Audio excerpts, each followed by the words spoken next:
Hello.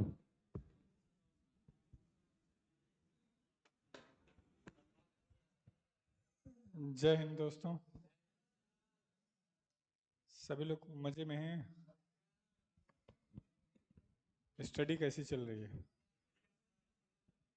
परसों से आपका शेड्यूल और अपग्रेड हो जाएगा।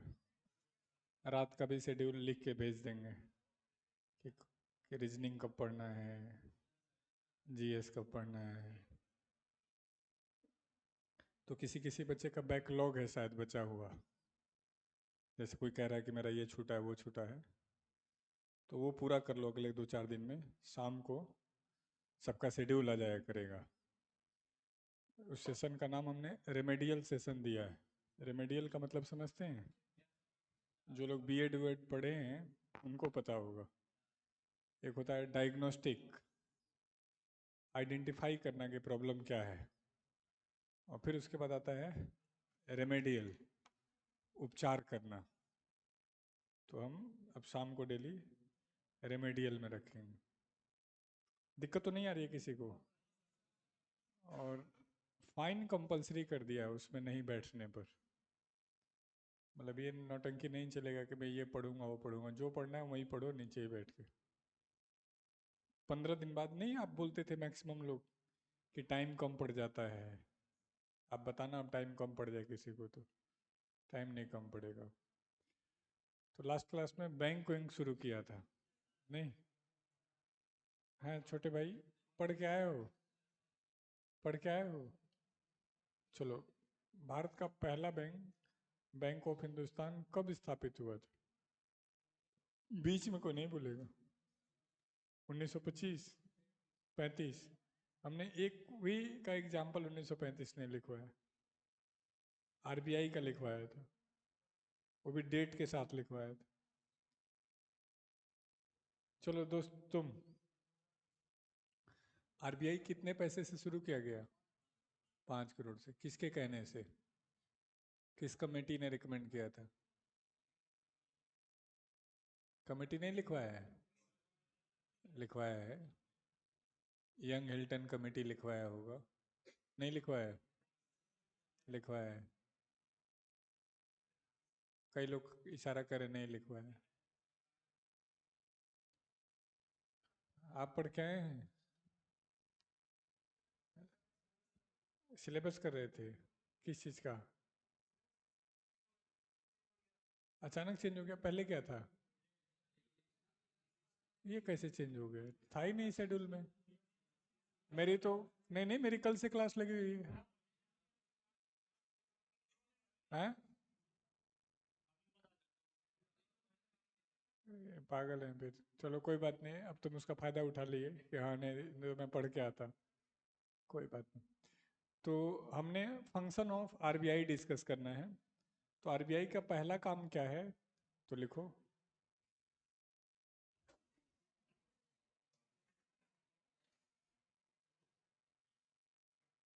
इशूइंग ऑफ करेंसी, मुद्रा निर्गमन का कार्य।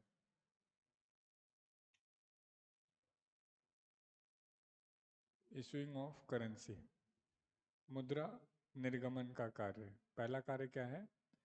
मुद्रा इशू करते हैं, मनी इशू करते हैं, मुद्रा जारी करते हैं। और प्रश्न है कैसे जारी करते हैं, क्या तरीका है, क्या आरबीआई कितना भी जारी कर सकता है? तो जवाब है कि हाँ आरबीआई कितना भी जारी कर सकता है। तो प्रश्न है कि क्यों नहीं जारी कर दे रहा है? तो जवाब है कि जारी कर देने से दिक्कत ज़्यादा हो जाएगी। जैसे ये पेन कितने का हो सकता है? मान लो 100 का, और एक ही पेन है और सबको खरीदना है, और सबके पास कम से कम 10 लाख तो है ही। तो ये मिनिमम कितने का हो जाएगा? 10 लाख का। जबकि ये था 100 का ही, लेकिन चूंकि लोगों के पास पैसे ज़्यादा हो गए तो ऑटोमेटिक ये महंगा हो गया, जिसको इसी को सामान्य बोलचाल में आगे चल के हम क्या कहेंगे? इन्फ्लेशन, मुद्रास्फीति। तो यदि कोई देश ये सोचे कि पैसा जारी करके हम देश की प्रॉब्लम को दूर कर देंगे, तो वो समझदार देश नहीं है। इसका अच्छा एग्जाम्पल जिम्बाब्वे है, वेनेजुएला है, ग्रीस है। जैसे जिम्बाब्वे के एक राष्ट्रपति थे रॉबर्ट मुगाबे। रॉबर्ट मुगाबे के बारे में क्या खास बात है कि दुनिया में सबसे लंबे समय तक राष्ट्रपति रहने का रिकॉर्ड है उनके पास। जीके का फैक्ट है ये। लगभग 35 साल रहे, इलेक्टेड प्रेसिडेंट, चुने गए राष्ट्रपति।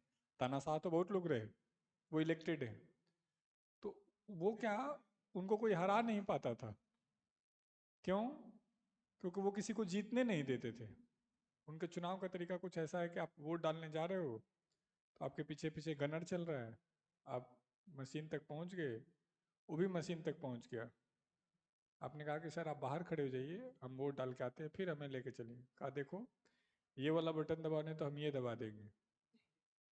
तो आपने बोला कि जब यही करना था तो आप ही कर लिए होते, हमको क्यों लाए?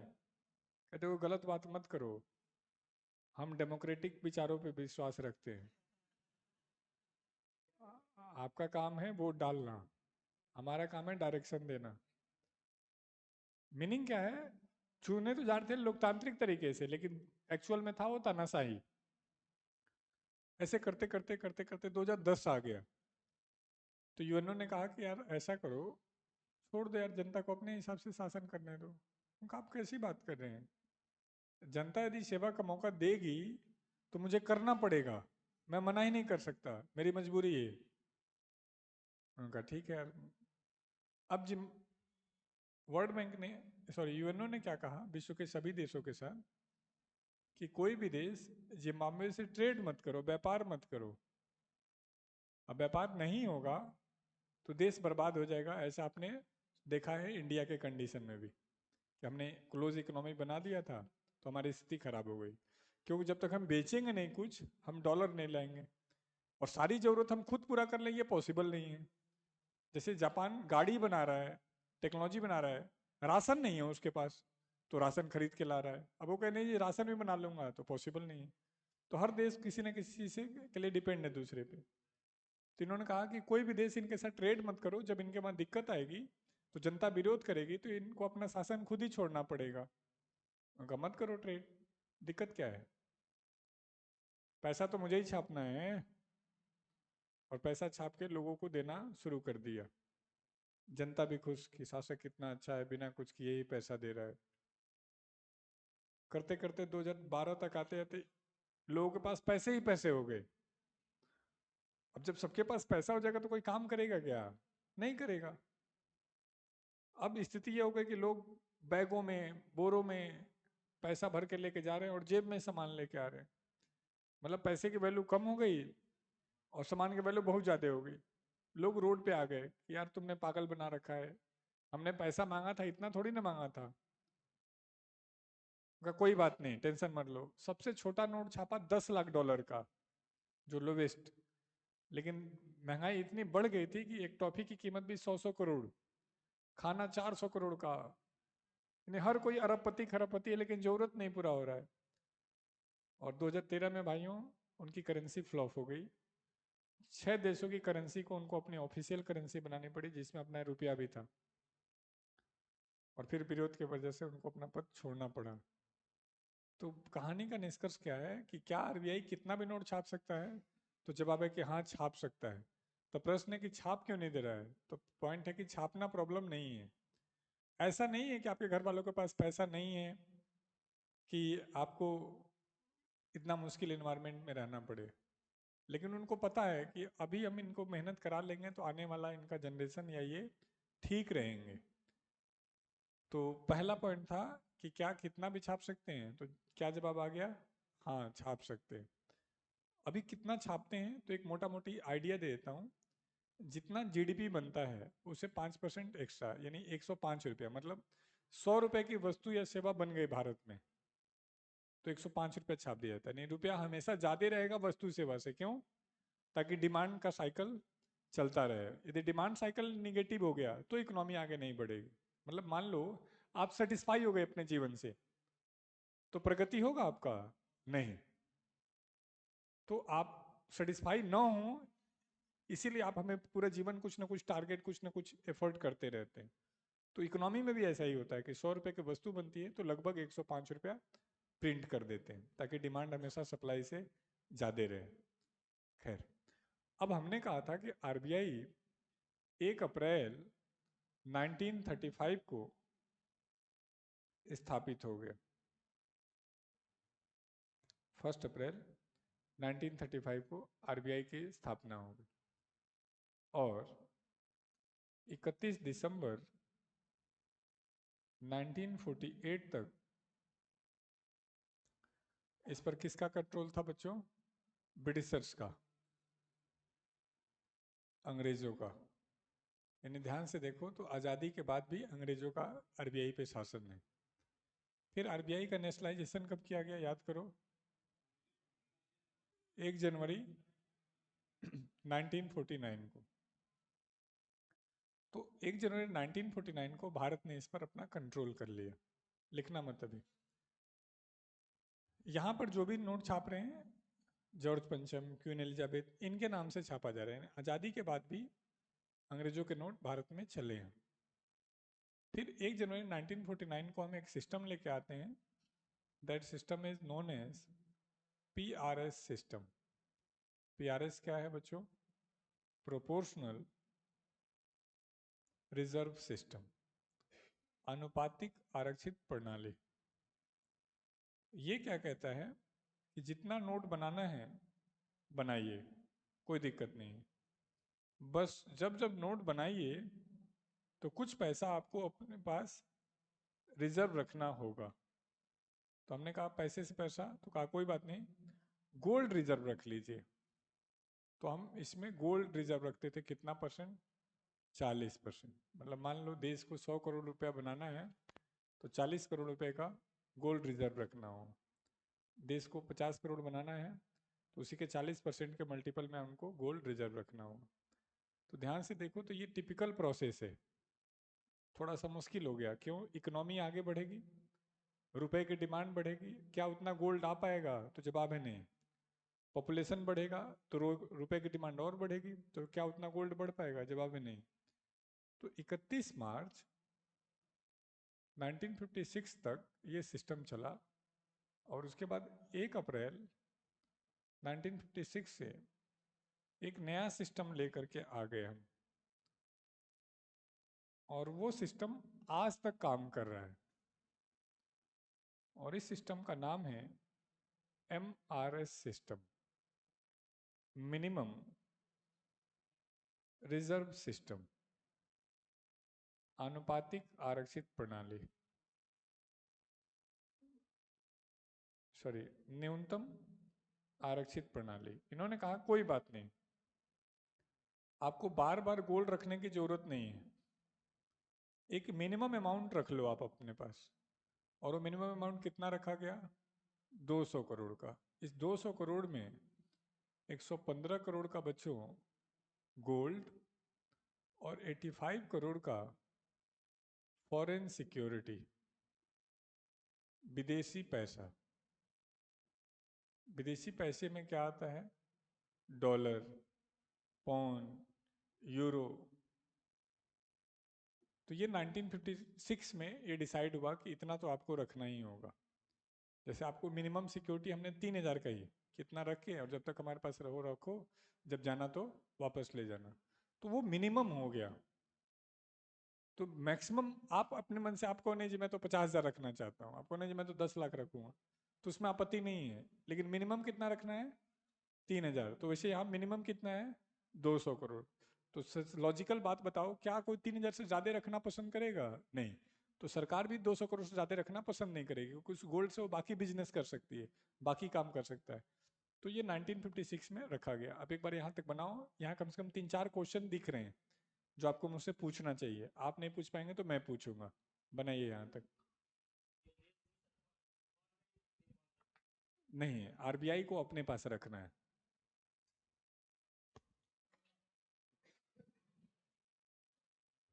बना लीजिए, फिर क्वेश्चन आप पूछिएगा।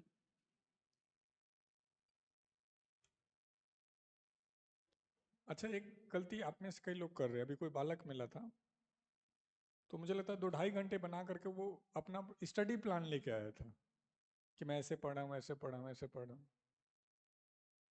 तो ये सब करने की बिल्कुल ज़रूरत नहीं है आपको। प्लानिंग की जिम्मेदारी हम पे छोड़ दीजिए। आपका बस एक ही प्लान होना चाहिए कि जो पढ़ाया जाए वो 100% आपका होना चाहिए। स्टूडेंट लाइफ में प्लान बनाने में बहुत मज़ा आता है और लगता है कि ये सबने कुछ नया खोज दिया है, लागू नहीं होता है। तो वो गलती आपने नहीं करना है। प्लान प्लान के चक्कर में आपका बस पूरे दिन हर हाल में लिखो, फिर बताऊंगा।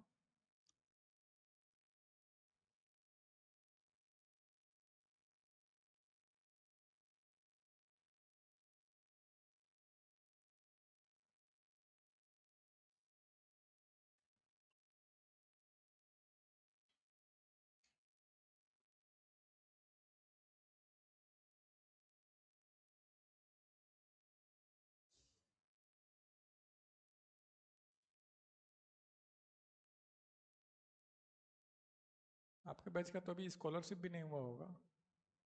अच्छा, अभी तो आपका शुरू 24 को हुआ है।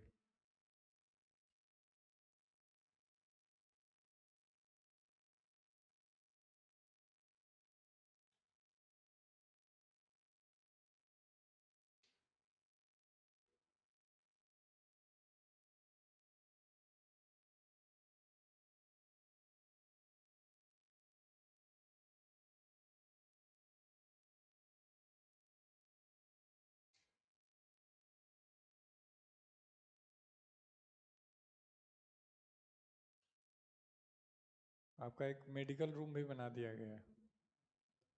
अब रूम में रूम पास लेके नहीं जा पाओगे। रेस्ट करना है तब भी वहीं करना है, बीमार होना है तब भी। ठीक है ना। इससे दो फायदे हैं। एक तो आपको कोई दिक्कत होगी तो हम आपका केयर कर पाएंगे, जो जाके ज़्यादा जरूरी है। वहाँ हम गर्म पानी और बाकी चीज़ भी कोशिश करें, फ्रिज और इस तक नहीं, गर्मी में फ्रिज करवा दें। लेकिन बाकी चीज़, वाटर बोतल और केटल, हाँ। खाने के टाइम सलाद आता तो है, एक टाइम तो आता है। कोई बात नहीं, करवा देंगे, ये करवा देंगे।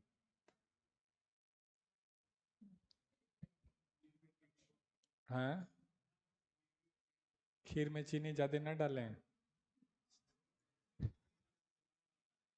गलत टॉपिक छेड़ो तुम लोग, ये कर लो यार। यही एक ऐसी प्रॉब्लम है जो मतलब मैं बहुत सॉल्व नहीं कर पाया जीवन में। ठीक।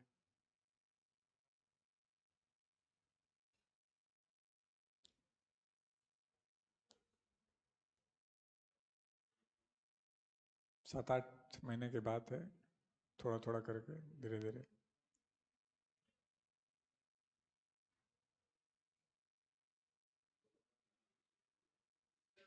जी। हाँ, दोबारा बता रहे हैं। लिख दिए क्या? चलिए, अब देखिए क्वेश्चन क्या क्या पूछ सकता है। पहला कि पीआरएस सिस्टम का फुल फॉर्म क्या है? Proportional reserve system. PRS system कब से कब तक चला था? तो 1 जनवरी 1949 से 31 मार्च 1956 तक चला था। इसमें क्या रिजर्व रखते थे? तो गोल्ड। कितना परसेंट रिजर्व रखते थे? 40%।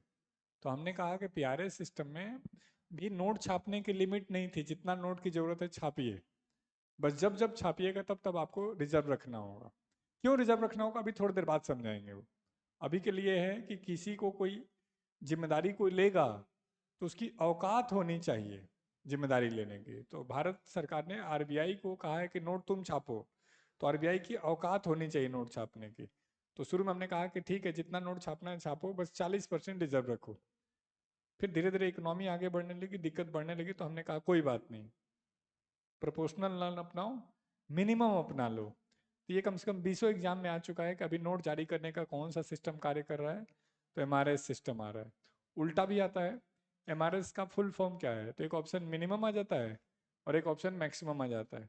तो नहीं पढ़े हैं तो कन्फ्यूजन है, पढ़ लिए तो कोई कन्फ्यूजन ही नहीं है। दूसरा आता है कि क्या रखा गया है। जैसे एसबीआई पीओ में आया कि विच स्टेटमेंट इज रॉन्ग। तो ऑप्शन था कि फॉरेन रिजर्व रखा गया है 115 करोड़ और गोल्ड रखा गया है 85 करोड़। तो स्टेटमेंट क्या है, गलत है। तो इस तरीके से भी क्वेश्चन आ सकता है। सीजीएल ने पूछा है कि कौन सा स्टेटमेंट सही है, तो पहला कि ये 1956 में अपनाया गया, सही बात है। पीआरएस का फुल फॉर्म, एमआरएस का full form minimum reserve system है, ये भी सही बात है। और 115 करोड़ का गोल्ड और 85 करोड़ का फॉरेन सिक्योरिटी रखा गया है, ये भी सही बात है। और चौथा ऑप्शन ऑल ऑफ दीज। तो इस तरीके से क्वेश्चन आते रहते हैं, कब आया कैसे आया। तो मुझे लग रहा है कि मोटा मोटी हम समझ गए होंगे क्या सिस्टम है कैसे। अब यहाँ पे किसी और का कोई क्वेश्चन हो, जैसे किसी ने बोला कि रिपीट करिए, तो रिपीट हो गया, क्लियर है यहाँ तक। अब किसी और का कोई क्वेश्चन ना हो तो मैं पूछता हूँ। हाँ, ये एक अच्छा क्वेश्चन है कि सर गोल्ड ही क्यों रखवा रहे हैं, कुछ और रखवा लेते। तो देखो, हम लोहा भी रखवा सकते थे, बहुत बड़ा गोदाम चाहिए। हम डायमंड भी रखवा सकते थे, तो डायमंड को फिनिशिंग करना, उसको प्रोटेक्ट करना, या उसके लिए बहुत ज़्यादा डायमंड चाहिए। तो हमने एक ऐसा मेटल अपनाया है जो वैल्यूएबल भी हो और पर्याप्त मात्रा में उपलब्ध भी हो। तो आज की डेट में गोल्ड को यूनिवर्सल मनी कहा जाता है, कि हर देश हर जगह पे ये एक्सेप्टेबल है। सिल्वर इसलिए नहीं क्योंकि वो बहुत ज़्यादा हो जाएगा, आप चाहो तो 65-80 हज़ार में 1 किलो सिल्वर खरीद के रख सकते हो, 80 हज़ार में। और गोल्ड 10 तोला, 1 तोला खरीद के लाओगे 80 हज़ार में 10 ग्राम, तो सिल्वर ज़्यादा हो जाएगा। तो गोल्ड एक रिलायबल वैल्यूएबल मेटल के रूप में माना जाता है, तो विश्व के सभी देश गोल्ड को ही मानते हैं। इन फ्यूचर मान लो 100 साल, 200 साल, 2000 साल बाद गोल्ड कम पड़ने लगा, तो हो सकता है सिल्वर को लेके आ जाए। जैसे आ, आपने हड़प्पा पीरियड में पढ़ा होगा कि सारे मेटल की जानकारी थी, आयरन की जानकारी नहीं थी। तो क्या आयरन नहीं था, रहा होगा, वो आइडेंटिफाई नहीं कर पाए होंगे, वो वाली बात। तो उसी तरीके से अभी गोल्ड को यूनिवर्सल मनी के रूप में एक्सेप्ट किया जा रहा है। अगला कोई क्वेश्चन हो।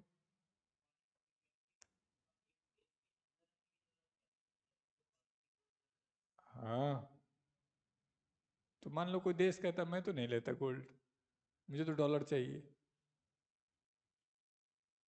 आप कितना अच्छा हो कि आप मुझे ला करके कैश के रूप में भेज दो। नहीं, मैं तो कैश नहीं, मैं तो यूपीआई दूंगा, मैं कोई बात नहीं, मैं एक्सेप्ट करूंगा। लेकिन आप चेक लेके आ जाओ कि मैं तो चेक दूंगा, मैं मना कर दूंगा, मैं तो नहीं मानता। क्योंकि चेक नियर मनी है, एक्चुअल मनी नहीं है। तो मान लो कोई देश कह रहा है कि मैं तो भाई गोल्ड नहीं लूंगा, मुझे तो किसी दूसरे देश की करेंसी दे दो तो मैं ले लूंगा। इसलिए कहा कि कहीं ऐसा दिक्कत ना हो, इसके लिए फॉरेन रिजर्व भी रख लेते हैं। अगला कोई क्वेश्चन। हाँ, दोनों में कोई तुलना ही नहीं है, वो अलग है, वो भी पढ़ाऊंगा। अरे वो अलग चीज़ है, उसे कंपेयर मत करो, वो हम पढ़ाएंगे, आज तो नहीं, अगली क्लास में आ जाएगा। आप स्टूडेंट हैं, युवा हैं? ने जो ऑप्शन दिया उसमें एप्लीकेंट हैं या इंडियन है या मेल है? तीनों हैं, लेकिन जब तीनों अलग अलग तरीके से तुलना करें, जेंडर वाइज आप मेल हो गए, सिटीजन वाइज आप इंडियन हो गए, एक्टिविटी वाइज आप एस्पिरेंट हो गए।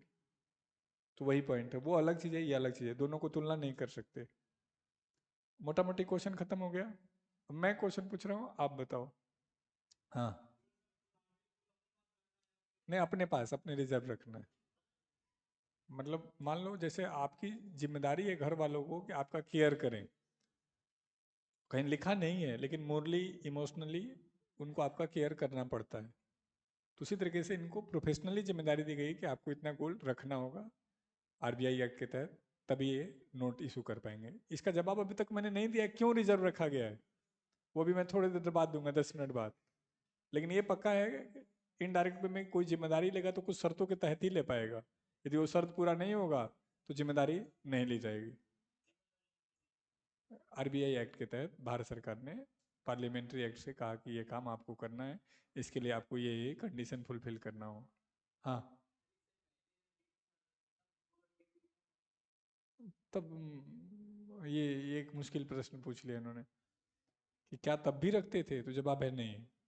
तब तो क्वीन एलिजाबेथ के नाम से मतलब अभी हम दिखाएंगे गारंटेड बाई, इस क्वेश्चन का भी 5 मिनट बाद जवाब, जब नोट का फोटो दिखाऊंगा तब। अब मैं क्वेश्चन पूछ रहा हूँ, वो बताओ। आरबीआई जितने जितने रुपए के नोट जारी करती है, उन सभी नोटों के एक एक नोट किसी व्यक्ति के पर्स में है, तो कुल कितने रुपए हैं उनके पर्स में? क्वेश्चन समझ पाए क्या? आरबीआई जितने जितने रुपए के नोट जारी करती है, उन सभी नोटों के एक एक नोट किसी व्यक्ति के पर्स में है, तो कुल कितने रुपए उनके पर्स में?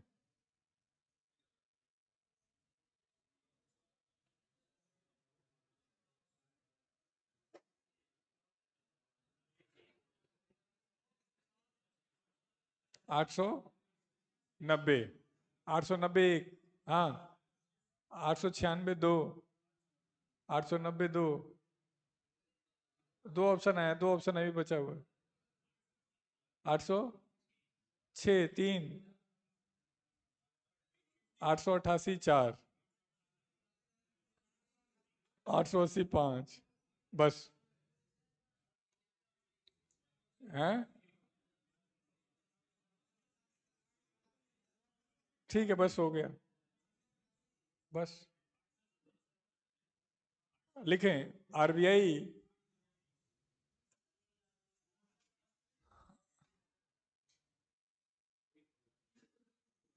RBI authorised ₹2 to 10,000 rupees note.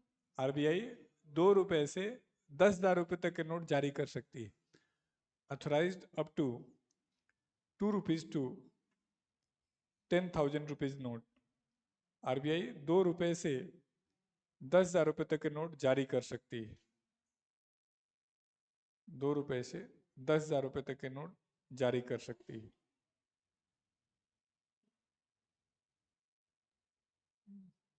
But, परंतु, बट, परंतु प्रेजेंटली, वर्तमान में, बट प्रेजेंटली, वर्तमान में issuing up to 500 rupees note, वर्तमान में 500 रुपए तक का नोट जारी करती है। Issuing up to 500 rupees note, वर्तमान में 500 रुपए तक का नोट जारी करती है। Issuing up to 500 rupees note, 500 रुपए तक का नोट जारी करती है। कितने तक का कर सकती है? 10,000 तक का। कितने तक का कर रही है? 500 का। अब साथियों, प्रश्न है कि भारत में अब तक का सबसे बड़ा नोट कितने का जारी हुआ है? 10,000, 2,000। तो भारत में अब तक का 10,000 का नोट भी जारी हो चुका है। 10,000, 5,000, 1,000।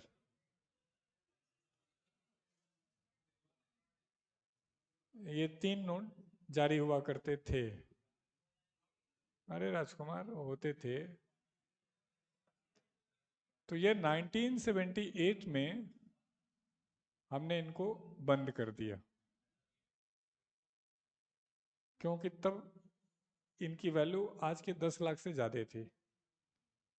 तो बड़ा नोट होगा तो लोग छिपाएंगे ज़्यादा, तो ब्लैक मनी बनेगा। अब जैसे हम लोग को मकान मालिक को रेंट देना होता है, स्टाफ को सैलरी देनी होती है, तो कई लोग कहते हैं हमें कैश में दो।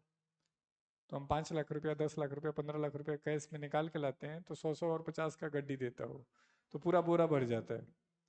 मतलब ऐसा लगता है कितना पैसा लेके आ रहे हैं। क्यों? बड़े नोट अब सरकार कम छाप रही है। तो मान लो मैं ढेर सारा कट्टे में बैग गाड़ी में भर के लेके जाऊंगा, तो पकड़ाने के चांस है, या कम लेके जाऊंगा तब? नहीं नहीं, ज्यादा लेके जाएंगे तब पकड़ाने के चांस। तो यहाँ पर सर लोग यही करते थे, बड़े नोट होता था तो ब्लैक मनी ज्यादा होती थी। तो इंदिरा गांधी ने कहा सारे बड़े नोट बंद करो। लेकिन चूंकि अब इकोनॉमी बड़ी होने लगी, छोटे नोट से काम नहीं चल रहा था, तो ईयर 2000 में दोबारा 1,000 का नोट शुरू किया गया, 22 साल बाद।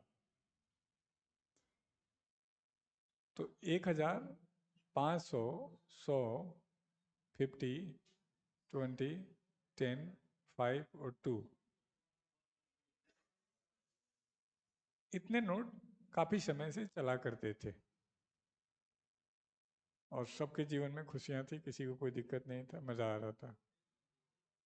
फिर अचानक किसी को दिक्कत हुई और मेरे प्यारे देशवासियों, आज 8 नवंबर 2016 को रात को 8 बजे मैं देश के सामने घोषणा करता हूँ कि मैं देश की गरीबी को ख़त्म कर दूंगा, आतंकवाद को ख़त्म कर दूंगा। कोई गरीब नहीं होगा, किसी को किसी प्रकार की दिक्कत नहीं होगी, सारी समस्याओं का समाधान मैं कर दूंगा। लोग कि ऐसा क्या करने वाले हैं। आज रात को 12 बजे से मेरे प्यारे देशवासियों, मैं 500 और 1000 का नोट लीगल टेंडर मनी नहीं रहने देंगे, नहीं रहने दूंगा। लीगल टेंडर मनी का अर्थ है दोस्तों, ऑफिशियल करेंसी ऑफ कंट्री। तो मित्रों, इसका सामान्य मतलब है कि आज रात को 12 बजे से 500 और 1000 के नोट नहीं चलेंगे। मित्रों, मैं नक्सलवाद को भी खत्म कर दूंगा। मित्रों, मैं आपको भी खत्म कर दूंगा, लेकिन ये बताऊंगा नहीं। पूरे देश में हड़कंप मच गया। इसे मित्रों मैं ब्लैक मनी खत्म करूंगा, लेकिन मित्रों मैं 2000 का नोट शुरू करूंगा। अब किसी इकोनॉमिक्स को समझ नहीं आ रहा है कि 1000 का नोट खत्म करके 2000 के शुरू करने से ब्लैक मनी कैसे दूर होगा। ले मित्रों, मैंने कैम्ब्रिज यूनिवर्सिटी में नहीं पढ़ाई की है, इंडिया की यूनिवर्सिटी में भी पढ़ा हूँ मैं, तो मेरी समझ ज़्यादा है। हालांकि अभी पता चला आपको 1 अक्टूबर 2023 को, 1 अक्टूबर 2023 को, हाँ, 2000 के नोट भी बंद कर दिए गए, क्योंकि समझ में आ गया मित्रों कि मेरे से गलती हो गई है। लेकिन इसका फायदा हुआ साथियों, मैं यूपी चुनाव जीत गया, क्योंकि ह्यूमन नेचर क्या है कि साला मुझे दिक्कत हो ना हो, इसको जरूर दिक्कत होना चाहिए। तो लोगों को लगा कि यस, अब अमीरों को सबक सिखा देंगे मोदी जी। अमीरों को थोड़ी दिक्कत थी, गरीब मरे लाइन लग के। लेकिन चलो, किसी हमें भरोसा बहुत था उन पे। और देखना, सब पे बात करते हैं, नोटबंदी पे नहीं करते हैं अपनी उपलब्धियों में, चाहे कुछ भी हो जाए। क्योंकि अब तक का सबसे ब्लंडर मिस्टेक था। इकोनॉमी आज तक नहीं उभर पाई, क्योंकि वास्तव में ब्लैक मनी की जरूरत है। क्यों है, देखेंगे इसी चैप्टर में। सो 50, 20, 10, 5, 2, तो 2887 हुआ करता था। अब साथियों, इसको भी खत्म कर दिया गया है। तो अब दोस्तों, हमारे पास 887 है। एक सिंगल जवाब भी सही नहीं था। एक क्वेश्चन पूछा जाए, हाउ मेनी नोट्स? 8। तो एक बार मन करे तो ऐसे बना लीजिए। 2 का ऑफिशियली तो चलता है, कोई मना थोड़ी ना कर देगा। तुम्हारे पास 2 का नोट रखा होगा, तुम दुकान पर जाओगे तो कोई मना कर देगा? नहीं है। एक का भी चलता है। मैंने क्या कहा था? मैंने ये नहीं कहा था कि जितने नोट चलते हैं उन सभी नोटों के एक नोट। मैंने कहा था आरबीआई के द्वारा जारी किए गए नोटों के एक नोट। आईएएस का क्वेश्चन है 2010 या 12 का। सब बताएंगे राजकुमार, लिखो। आप जहां तक सोच सकते हैं वहां तक मैं ले चलूंगा। हमने आपसे प्रॉमिस किया था कि इकोनॉमिक्स में आपका हर संदेह दूर किया जाएगा। बेसिक वाला पीडीएफ मिल गया आपको? प्रिंट बेसिक इकोनॉमिक्स का? नहीं निकाल दिए? एक बार मुझे दिखा दो कैसे कैसे क्वेश्चन डाले हो। बेसिक में हर क्वेश्चन करना है, मैंने बेसिक में बहुत ज़्यादा क्वेश्चन होगा, तो जहाँ नहीं आएगा मेरे से पूछना, मजा आएगा तुमको, क्योंकि हमने बहुत कुछ नहीं पढ़ाया होगा। क्योंकि उसमें सब कुछ ही आता है बेसिक में, टाइप्स ऑफ इकोनॉमिक्स, ये वो, किसी इकोनॉमिक्स का थियरी, किसी का स्टेटमेंट, यानी बहुत सारी चीज़ें। तो कई चीज़ें ऐसी होंगी जो रटना ही होगा, मतलब किसने क्या कहा ये पढ़ाया नहीं जा सकता। पापा क्या कहते थे यही याद नहीं रहता है। वो एग्जाम में भी नहीं करना है ऐसा क्वेश्चन, तो किसने क्या कहा है याद ही नहीं हो सकता। PDF हम लोग को भी चाहिए गुरुजी। संभव मिलेगा, नाम है इनका संभव। 1 अक्टूबर को एक बार चेक भी कर लेता हूँ, क्योंकि 2023 में हो गया और ऐसा लग रहा है अभी हाल फिलहाल बंद हुआ।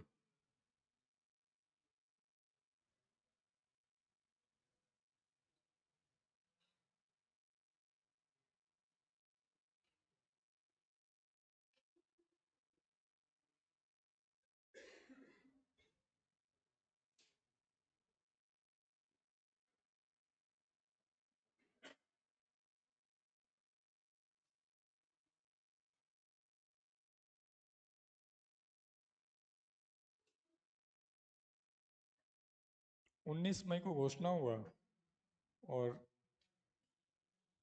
30 सितंबर तक वैलिड था, यानी 1 अक्टूबर से बंद हुआ। 19 मई को फाइनेंस मिनिस्टर ने घोषणा किया, मोदी जी ने नहीं किया। नोटबंदी एक डिजास्टर था देश के लिए,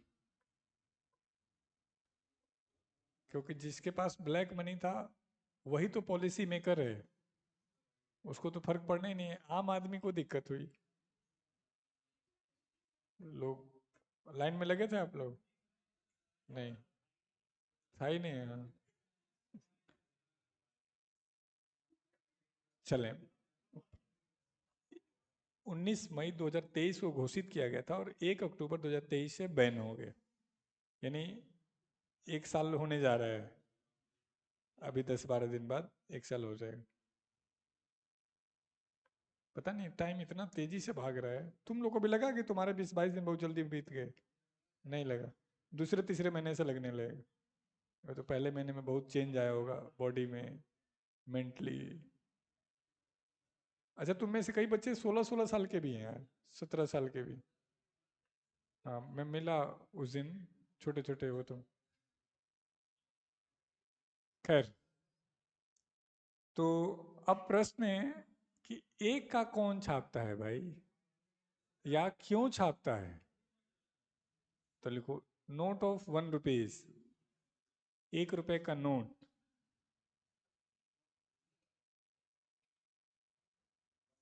issued by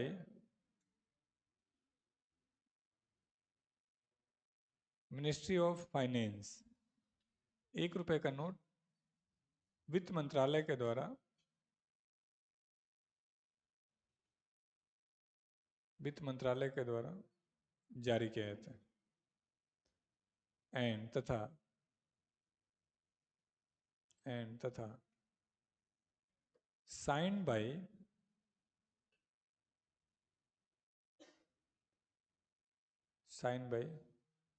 फाइनेंस सेक्रेटरी, तथा इस पर वित्त सचिव का हस्ताक्षर होता है। साइंड बाय फाइनेंस सेक्रेटरी, इस पर वित्त सचिव का हस्ताक्षर होता है। साइंड बाय फाइनेंस सेक्रेटरी, वित्त सचिव का हस्ताक्षर होता है।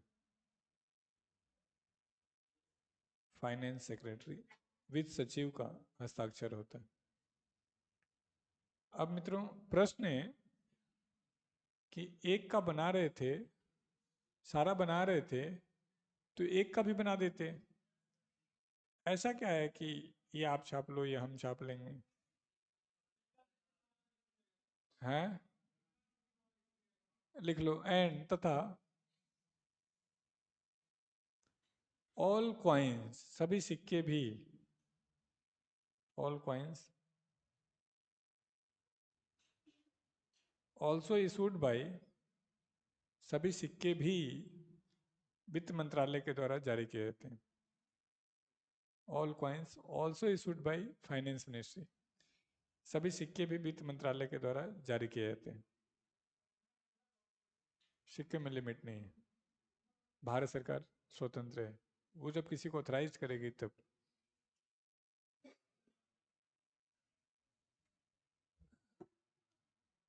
अभी सबसे बड़ा सिक्का कितने का चल रहा है? 20 का भी आ गए, और सब ठीक रहा तो तुम्हारे जीवन काल में 100 का तो देख ही लोगे, क्योंकि काफी तेजी से मनी की वैल्यू डाउन हो रही है। आपके बचपन में आप 500 रुपये लेके जाते थे मार्केट में तो लगता था क्या पापा हैं, नहीं? आज 500 लेके जा रहे हैं तो लगता है क्या पापा हैं। पैसा भी वही है, पापा भी वही हैं, लेकिन क्या का मीनिंग मीनिंग बदल गया है भाई। ये पॉलिटी है यार, ये मत देना अभी। नहीं, ये भी पढ़ाया है, लेकिन आप उनसे फ़ोन करो उपाध्याय जी को कि इकोनॉमिक्स का बेसिक चैप्टर का पीडीएफ भेजो। तो क्या की वैल्यू क्यों कम हो गई? क्योंकि रुपया टाइम टू टाइम क्या होता है, डाउन होता है। जैसे मैं कहीं पढ़ रहा था कि पूर्वज शायद हमारे कहते होंगे कि घर के खर्चे के लिए कम से कम उतना पैसा जितना उतना चाहिए ही चाहिए जितना एक तोले सोने का रेट होता है। तो जी अभी एवरेज एक तोले सोने का रेट 70-80 हज़ार रुपये है। तो ठीक ठाक लाइफ जीना है तो 70-80 हज़ार रुपये तो मिनिमम होना ही चाहिए महीने में। बच्चे का हेल्थ, खाना पीना, स्कूल, मन्नू की मम्मी की इच्छा, तो तभी पूरा होगा जब इतना कुछ हो आपके पास। हालांकि बहुत कम आबादी है। टैक्स चैप्टर पढ़ा दिया? नहीं, आपको बताएंगे। लगभग 14% लोग हैं जो पूरे देश में इनकम टैक्स दे रहे हैं। उनमें से भी 90% ऐसे हैं जो 6 लाख से कम वाले में हैं। सिर्फ 56 हज़ार के आसपास लोग हैं 140 करोड़ के आबादी में जो साल में 1 करोड़ से ज्यादा कमाते हैं। सिर्फ 56 हज़ार। हाँ। हाँ। हैं? सही बात है। जेब कितना मजबूत बनाए हो तुम? 1 लाख का सिक्का रख पाएगा? इसका भी जवाब थोड़ी देर में देंगे। ये भी एक अच्छा जिज्ञासु वाला प्रश्न है कि सिक्का उक्का ही क्यों नहीं छाप रहे हैं, नोट ही क्यों नहीं छाप दे रहे हैं? नहीं नहीं, नोट क्यों छाप रहे हैं, सिक्का ही छाप देते हैं। देखेंगे इसका भी जवाब। है? ये तो नोट ही छाप ले तो सिक्का ही छाप ले, क्या खिलवाड़ चल रहा है ना। सही बात।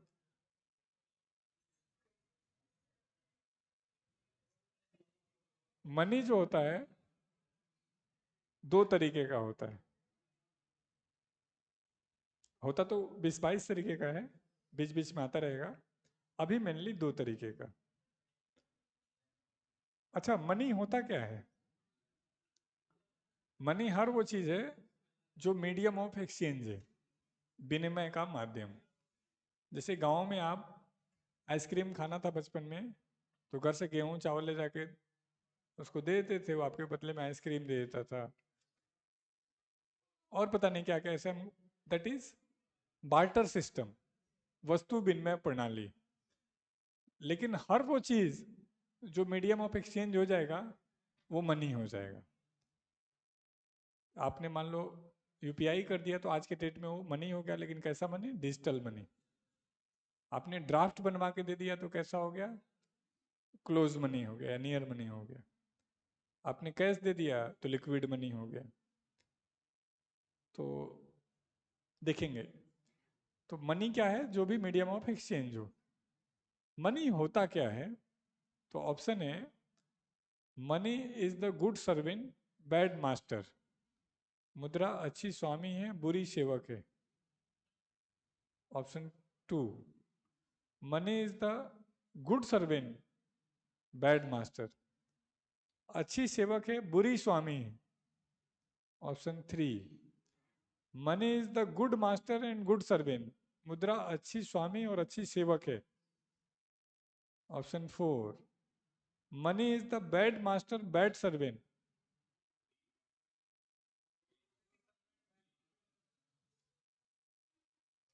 चलो उल्टा सोचते हैं।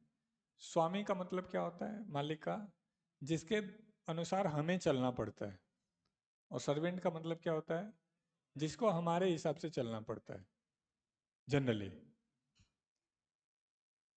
जैसे आप गवर्नमेंट सर्वेंट बनेंगे, सरकारी ऑफिसर जिसको बोलेंगे आप, तो क्या आप अपनी इच्छा से कुछ भी कर लेंगे? आपका जो सीनियर होगा वो गलत भी कहेगा, जी सर जी सर, सॉरी सर, आपको मानना पड़ेगा, तो आप अच्छे सर्वेंट कहे जाएंगे। अब बताओ कौन सा स्टेटमेंट सही है? Bad master and good servant. बहुत अच्छा, गुड।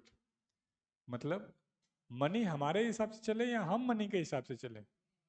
मनी हमारे हिसाब से। लेकिन प्रैक्टिकली देखो ध्यान से, हम मनी के हिसाब से चलने लगे। पैसा चाहिए, चाहे कैसे भी चाहिए, लूट के, खसोट के, झूठ बोल के, बेईमानी कर, ऑफिसर बन के लूट के। लेकिन हुआ उल्टा है। तो ये इकोनॉमिक्स नहीं है, लेकिन इकोनॉमिक्स में पूछ लेता है। तो मोटा मोटी समझ गए बात। चलो, अब हमने कहा मनी को दो हिस्सों में बांटते हैं। एक को हम कहते हैं टोकन मनी। अभी लिखना नहीं। सांकेतिक मुद्रा। इससे हम उस प्रश्न का जवाब देंगे आपको कि सरकार को गारंटी रखने की जरूरत ही क्या है, आरबीआई को। और दूसरे को कहते हैं बच्चों हम स्टैंडर्ड मनी, मानक मुद्रा। स्टैंडर्ड मनी, मानक मुद्रा। टोकन मनी वो मनी होता है जिस मनी का फेस वैल्यू, बाजार मूल्य, मूल्य उसके कॉस्ट ऑफ प्रोडक्शन से, लिखना मतलब ही, ज़्यादा हो, उत्पादन लागत से ज़्यादा हो। जैसे दोस्तों पेपर करेंसी, पेपर नोट, या कोई मेटल करेंसी। मेटल में भी नॉर्मल मेटल, सिल्वर गोल्ड नहीं, नॉर्मल जो हमारे वहाँ यूज होता है। तो क्या लग रहा है, 200 का नोट बनाने में 200 रुपया लग जा रहा है? नहीं। 500 का नोट बनाने में तो 500 लग जाता होगा? नहीं। 20 का में तो 20 रुपये लग जाता होगा? नहीं। जैसे किसी बच्चे ने पूछा था अभी कि सर क्या 2 रुपए का नोट छप रहा है क्या? तो जवाब है नहीं। 5 का नोट छप रहा है क्या? जवाब है नहीं। क्यों? उनको बनाने में उससे ज़्यादा लग जा रहा है। तो उसकी जगह हम क्वाइन को प्रमोट कर रहे हैं, सिक्के को प्रमोट कर रहे हैं। किसी ने पूछा कि सिक्के ही क्यों नहीं बना दे रहे हैं? तो मान लो 1 लाख रुपए का सिक्का बना दें या 500 रुपए का सिक्का बना दें, तो यह तो बहुत भारी बनाएंगे। तो मेरे जैसे आदमी 2-4 से ज्यादा चल उठा ही नहीं पाएगा। मान लो हल्का ही बना दिए, छोटा ही बना दिए, तो सिक्के की कॉपी करना आसान है, ये आप सभी समझ सकते हैं। नोट में तो इतने डिजाइन, इतने सर्कुलेशन, इतना कुछ है कि उसको पकड़ना आसान है। सिक्के को कॉपी करना मुश्किल नहीं है। इसीलिए सिक्के बड़े करेंसी के नहीं बनाए जाएंगे। बड़े के बनाएंगे तो फेक करना ईजी हो जाएगा, और बहुत बड़ा बना देंगे तो फिर फायदा नहीं, लेके आने जाने में दिक्कत हो जाएगी। तो इसलिए समझ में आया? तो बता तो दिया राजकुमार, क्यों 2 का सिक्का प्रमोट करें, बता। नोट क्यों नहीं कर रहे हैं? नहीं, मैं तुम्हारा ही जवाब दे रहा हूँ। सुना नहीं ना? तू खोया हुआ है कहीं। तेरी बंदी है कोई? बंदी है? हाँ है। फिर इसी यही दिक्कत है, इसको टेंशन होगा निकम्मा, वो किसी के साथ घूम ना रही हो। हाँ। लेकिन लेकिन ये भी टैलेंट है, यहाँ रह के भी बंदी को मेंटेन कर लेना, बहुत बड़ा टैलेंट है, लगातार मेंटेन करना। हाँ।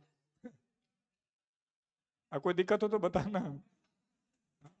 हमने हमारे बच्चों के लिए उसकी बंदी से रिक्वेस्ट तक किया है। हमारा एक बालक है, डबल एओ लगा है। उस समय उसकी नौकरी नहीं लग रही थी, तो बंदी की शादी कहीं और सेट हो गई। लौंडा डिप्रेशन में रहने लगा, परेशान रहने लगा, घर वाले परेशान। घर वाले उसकी फ़ोन आया कि सर ऐसा ऐसा है। मैं कोई बात नहीं, आप टेंशन नहीं लीजिए। मैं बोला क्या हो गया? बोला सर मैं उसके साथ लिविंग में भी रहा, अब मैं नौकरी नहीं लग रहा हूँ तो मुझे छोड़ के जा रही है। मैं कहा कोई बात नहीं, ला मैं बात करता हूँ। 15 मिनट बात हुई, 20 मिनट। सर आप ज़्यादा बोलेंगे ना तो मैं आपको भी कुछ बोल दूंगी, आप लिमिट में रहिए। जब मैंने बोल दिया कि मुझे उसके साथ नहीं रहना है तो नहीं रहना है। मैं कोई बात नहीं। फिर मैंने बच्चे को मोटिवेट किया, बच्चा उस प्रेशर से बाहर निकला और डबल ए लग गया। मैं बड़ी खुश हुआ, उसका रिजल्ट आया, मुझे लगा मैं जीत गया, मुझे मज़ा आ रहा है, जीवन में ठीक चल रहा है। फिर एक दिन मैंने उससे पूछा कि शादी विवाह का क्या चल रहा है? कहा तय हो गई। मुझे बहुत अच्छा लग रहा है। नहीं सर, उसी से तय हो गई। मैं निकम्मे, जब तेरा नहीं हो रहा था तब तो तू रो रहा था, अब जब तू लायक हो गया, कहीं नहीं सर, दिल नहीं मानता है। तो हम पुरुष इतने सीधे साधे हैं, और लड़की कितनी शातिर हो सकती है, समझे? तो इसलिए समझना है इस बात को तुमको खासकर। हाँ, भरोसा नहीं करना। हाँ, अब भाइयों, इस बच्चे का क्वेश्चन फिर रिपीट करके फिर आंसर कर रहा हूँ। ये बोल रहा है कि बड़े नोटों के भी सिक्के क्यों नहीं बना दे रहे हैं? नहीं, ये उल्टा कह रहा है। ये कह रहा है या तो नोट ही बना लो या तो सिक्के ही बना लो। सिक्के क्यों बनाए, बता तो रहा हूँ राजकुमार, कि 5 का नोट बनाओगे तो खर्चा ज्यादा आ जाएगा, तो उसके जगह छोटे करेंसी का हमें सिक्का ही बनाना पड़ेगा। इसीलिए ध्यान से देखो, मार्केट में तुमको क्या 5 और 2 के नोट मिल रहे हैं? नहीं। यदि मिल भी रहे हैं तो अपने बिल्कुल लास्ट फेज में हो, कभी भी लगता है कि हाथ में ही न रह जाए, तुरंत दूसरे को देने में लगे, ले भाई ये ले लो। दुकानों कह रहे ये रहने दो, सिक्का दे दो ना। नहीं नहीं नहीं, आप देख रहे होगे 10 का सिक्का लेने से मना कर रहे हैं। क्यों? उसका कॉपी बहुत ज्यादा हो रहा है, नकली बना दे रहे हैं। हमने बताया था चांदनी चौक में किसी ने 2.5 लाख रुपए में सिक्का बनाने की मशीन बेचने का काम शुरू किया, सिर्फ 2.5 लाख में। और जो सिक्का बनाने के लिए जो मेटल लगेगा वो भी वही दे रहा था, और कहा कि बना के 10 का सिक्का हमको ही दे दो, यदि तुम मार्केट में नहीं सेल करना चाहते हो। 1 रुपया खर्चा आएगा, 3 में हमें दे दो, हम मार्केट में चाहे जितने में बेचें। और कई मशीन बेच दिया, कई लोगों ने खरीद भी लिया, बिजनेस भी शुरू हो गया। फिर सीबीआई ने पकड़ा भी। तो क्यों? सिक्के को कॉपी करना आसान है। अभी आपने शायद मोहम्मद बिन तुगलक नहीं पढ़ा है, पढ़ेंगे। उस बेचारे ने ये गलती की थी, टोकन करेंसी ही लेके आया था वो, लोगों ने घरों में छाप दिए। क्यों? ऐसा कोई डिजाइन ही नहीं था कि लोग ना बना पाए। स्थिति ये हो गई कि मार्केट में नकली सिक्कों की संख्या ज्यादा हो गई असली से। अब मोहम्मद बिन तुगलक को पता चला कि यार ये तो गलत हो गया। तो मोहम्मद बिन तुगलक उदार शासक है, तो उसको लगा मेरे फैसले की वजह से किसी आम नागरिक को दिक्कत नहीं होनी चाहिए। तो उसने एक ऑर्डर पास किया कि कोई बात नहीं, जिसके पास नकली सिक्का है वो वापस दीजिए, हम उसके बदले में असली देंगे। लोगों ने और नकली छापे।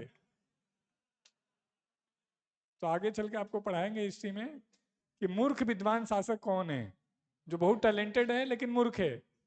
मोहम्मद बिन तुगलक ही है। इसीलिए शासक का उदार होना उचित नहीं है। आपकी उदारता से साम्राज्य नुकसान में आ सकता है। जैसे कोई दिल्ली में सीएम था, कल रिजाइन कर दिया और कहा कि 18 साल से 60 साल तक महिलाओं को मैं 1,000 रुपये दूंगा पेंशन। अरे तेरे पिताजी का पैसा थोड़ी ना है, क्यों देगा भाई? लेकिन चलो, मजा आ रहा है। अब जिसको हजार, सबके घर में महिला है, और मैक्सिमम की महिला की आयु यही है, तो वोट बैंक तो मेरा फिक्स हो गया। तो इतना बदमाशी वाला डिसीजन लेके आते हैं वेस्ट बंगाल में, तो इसीलिए तो बनी हुई है वो, इतनी बदमाशी करने के बाद भी। गरीबी का फायदा उठाकर मैं शासक आराम से बन जाऊंगा, फ्री बिजली फ्री पानी और ये वो, देश की लंका लगती रहे, कोई फर्क नहीं पड़ना। वेस्ट बंगाल की तो स्थिति बहुत ही बुरी है, पता है ना, सैलरी तक नहीं मिल रहा है। हर चौथे गाड़ी को कहा कि चालान काटो, जितनी गाड़ी गुजरेंगे, चाहे कुछ भी गलती हो ना हो। क्यों? पैसा ही नहीं आ रहा है। पता चला होगा ना, घर वाले पुलिस में है ना, पता तो होगा। इतनी बुरी स्थिति है। लेकिन कोई बात नहीं। तो टोकन मनी समझ पाए क्या? देश का करेंसी कैसा है? Token money. स्टैंडर्ड मनी कैसा होगा? जिस मनी का फेस वैल्यू, बाजार मूल्य, उसके कॉस्ट ऑफ प्रोडक्शन के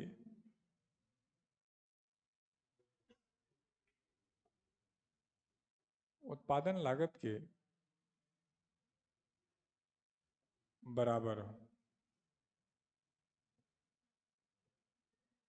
कॉस्ट ऑफ प्रोडक्शन के बराबर हो। जैसे गोल्ड कॉइन, सोने का सिक्का, सिल्वर कॉइन, चांदी का सिक्का। अब देखो, ये एक अच्छी करेंसी है, सोने का चांदी का। क्यों? ये तो तब तक ही वैल्यू रहेगी जब तक देश की इकोनॉमिक कंडीशन ठीक रहेगी। करेंसी, देश की इकोनॉमिक कंडीशन खराब, करेंसी की वैल्यू खराब। ये चाहे देश रहे ना रहे, इसका वैल्यू तो रहेगा। लेकिन ध्यान से देखो, ये चलाने के लिए देश को बहुत अमीर होना होगा। इसीलिए दुनिया का किसी भी देश के पास लगभग ये नहीं है, गोल्ड कॉइन सिल्वर कॉइन। सभी देश क्या फॉलो कर रहे हैं? Paper currency. क्योंकि इसके साथ दो दिक्कत हो गई, एक तो इतना अमीर होना होगा, दूसरा इसको चलाना मुश्किल है। कैसे? गोल्ड महंगा हो गया तो करेंसी महंगी हो जाएगी, गोल्ड सस्ता हो गया सस्ता हो जाएगा, लड़ाई हो जाएगी। यहाँ तो 500 लिखा तो 500 में ही चलेगा। कभी सुना कि 500 का नोट 490 रुपए में चल रहा है? यही करें कि मैं तो 510 से में नहीं, से कम में नहीं दूंगा। तो ध्यान से देखो, इसको चलाना भी आसान है, बनाना भी आसान है। इसको चलाना भी मुश्किल हो रहा है, बनाना भी मुश्किल हो रहा है। क्यों? इसके लिए बहुत अमीर, आप भारतीय इतिहास को पढ़ोगे तो आपको पता चलेगा, गुप्ता पीरियड में गोल्ड कॉइन सिल्वर कॉइन चला करता था। इंडो ग्रीक शासक आता है और भारत में गोल्ड कॉइन शुरू करता है। उसके अलावा पूरे भारतीय इतिहास में नहीं चला पाए हैं। तो कोई भी देश ये चला पाएगा, इसके लिए बहुत अमीर होना, बहुत अमीर होना होगा। तो अब मेन पॉइंट पे आते हैं। भारत की करेंसी कैसी है? Token money. तो एज ए पर्सन हम क्यों लें? हम मेहनत करें तो कागज का नोट क्यों दोगे भाई तुम? हम तो नहीं मानते। तो आपने कहा कि नहीं नहीं, आई प्रॉमिस टू पे, मैं आपको वादा करता हूं कि हाँ, इसके बदले में हम आपका ख्याल रखेंगे, दिक्कत होगी तो हम आपसे वापस लेंगे। जैसे जब इन्होंने कहा कि 1,000 और 500 का नोट नहीं चलेगा, लेकिन ये भी तो कहा कि अगले इतने दिन में एक्सचेंज करवा लीजिए। फिर हम नहीं करा पाए तो फिर टाइम बढ़ाए, कोई बात नहीं, इतने दिन में और एक्सचेंज करा लीजिए। फिर हम नहीं एक्सचेंज करा पाए तो थोड़ा टाइम और बढ़ाए कि कोई बात नहीं, लीजिए। तो जब टोकन मनी रहेगा तो थोड़ा बहुत गारंटी देना पड़ेगा। जैसे ऐसे समझो, मान लो अ, अभी कोई आपको 1,000 वाला नोट 50 रुपए में देगा तो ले लोगे क्या? पुराना वाला 20 में तो ले ही लोगे। कुछ लोग कह रहे ले लेंगे, नहीं, कब में चला जाएगा, कबाड़ी वाले का मिल जाएगा बहुत सर। नहीं लोगे, एक दो तो ले लोगे। मेरे को 1 लाख लेना पड़ेगा कम से कम तो लेगा नहीं, क्यों? 20 लाख लग जाएगा और रद्दी है वो, किसी काम का नहीं है। एक दो तो चलो लेके रख लोगे कि बस अपने पोतों को दिखाऊंगा कि देखो मैं भी अमीर हुआ करता था, मोदी जी की वजह से गरीब हो गया, ये नोट आज कितना हो सकता था। तो ये पक्का हो गया कि कोई भी देश टोकन मनी चलाएगा तो थोड़ा बहुत प्रॉमिस करना पड़ेगा, गारंटी देना पड़ेगा, तभी लोग एक्सेप्ट करेंगे। तो इसीलिए जो आप पूछ रहे थे कि गारंटी क्यों रख रहे हैं, तो गारंटी रखने की औकात यही थी कि 40% गोल्ड तो रखो, ताकि जब हम खतरे में आए तो हमें बदले में गोल्ड दे दो। हम खतरे में आए तो आप कुछ भी करके दो, लेकिन हमें दो। तो पहला पॉइंट था कि गारंटी क्यों रख रहे हैं। कोई दिक्कत? क्लियर हुआ? तो एक बार बनाओ यहाँ तक, फिर भी क्वेश्चन हो तो बताओ। अभी एक क्वेश्चन का जवाब नहीं दिया है। 1 रुपए का नोट भारत सरकार क्यों छापती है? अभी देंगे। बिटकॉइन गरीब को और गरीब बनाने का तरीका होता है।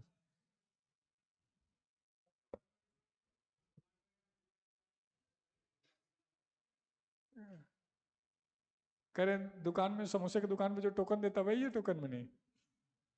हे प्रभु, मुझे माफ करना, मैं इस बच्चे को नहीं समझा पाया अब तक टोकन मनी क्या है।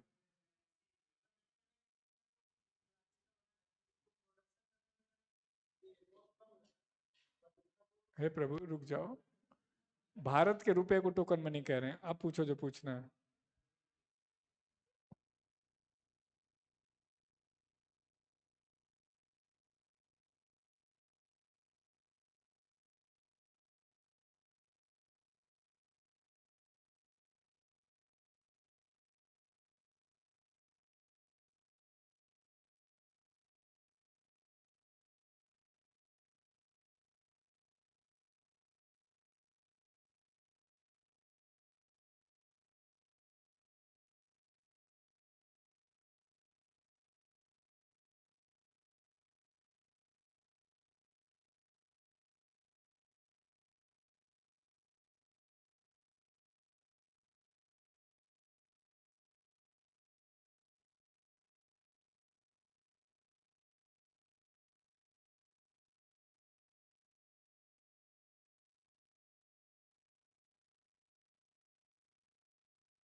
हाँ भाई दोस्त, तुम समझ पाए टोकन मनी क्या है?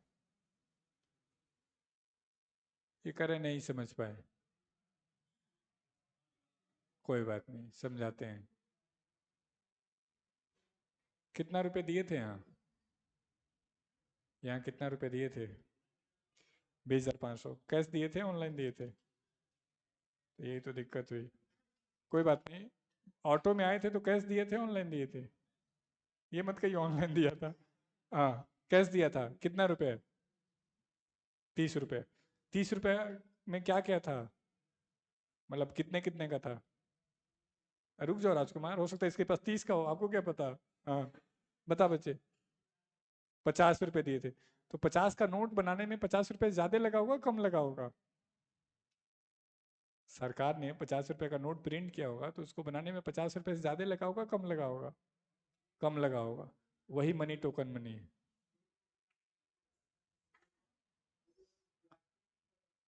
हाँ हाँ हाँ हाँ। जी, उसका वैल्यू ज़्यादा होता है। यदि वो लीगली एक्सेप्टेबल हो जाएगा तो वो भी टोकन मनी कहलाएगा। तुम रामू के ढाबे से लेके आके गुरुकुल में दे दो कि ये 30 टोकन लेके आया हूँ, तो मैं तब ले सकता हूँ जब रामू के ढाबे से मेरा डील हो कि ठीक है इस समोसा मैं खाना चाहता हूँ, तब तो मैं ले सकता हूँ।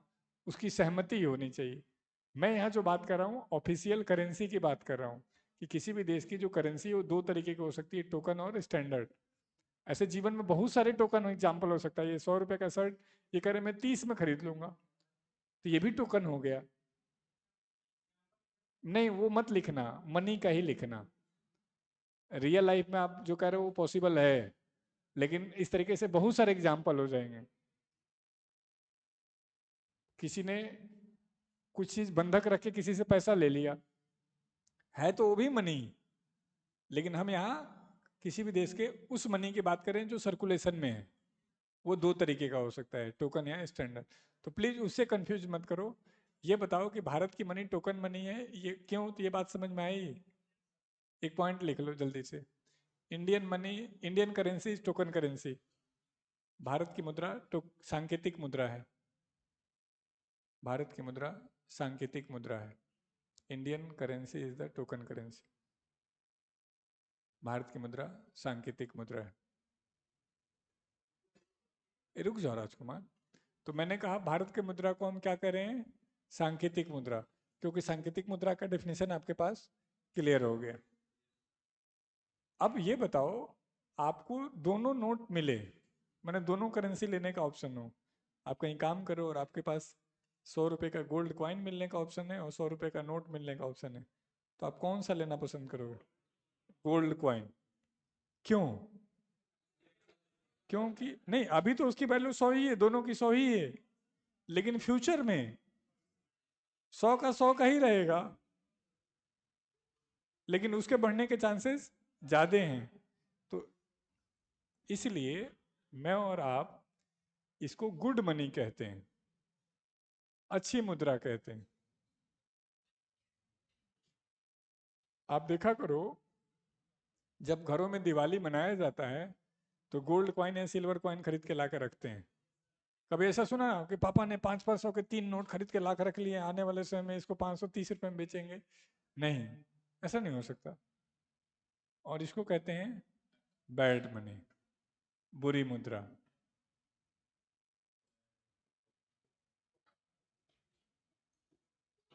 तो दो करेंसी, दो मनी और सीख गए कि बैड मनी क्या होता है, गुड मनी क्या होता है, टोकन मनी क्या होता है, स्टैंडर्ड मनी क्या होता है।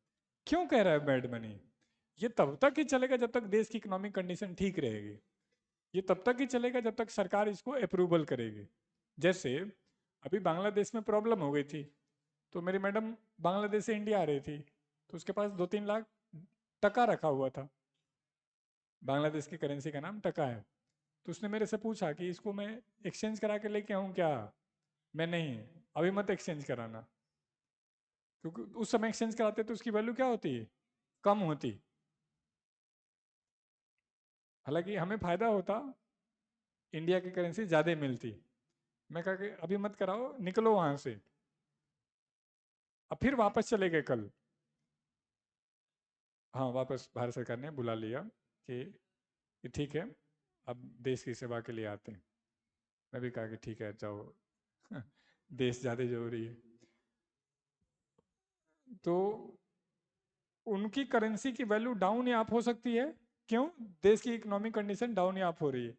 लेकिन मान लो उनकी करेंसी गोल्ड या सिल्वर की होती, तो अप और डाउन का चांस डिपेंड करता नहीं। इंटरनेशनल मार्केट से तो डिपेंड कर सकता है, लेकिन देश के पॉइंट व्यू से बहुत ज़्यादा फर्क नहीं पड़ता। तो इसीलिए कस्टमर कौन सा लेना चाहता है? Gold silver. लेकिन सरकार कौन सा देना चाहती है?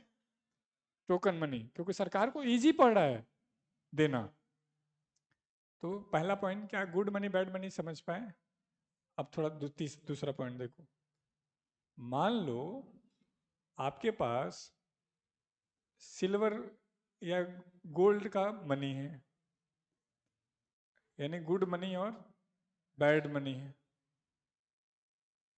तो आप को खर्चा करना पड़े तो आप कौन सा खर्चा करना पसंद करोगे? सभी लोग बैड मनी खर्चा करेंगे। घरों में क्या रखेंगे? Good money. जैसे ऐसे समझो, आपके पर्स में एक नया नोट होता है और एक पुराना नोट होता है, तो कौन सा खर्च करते हो? पुराना वाला।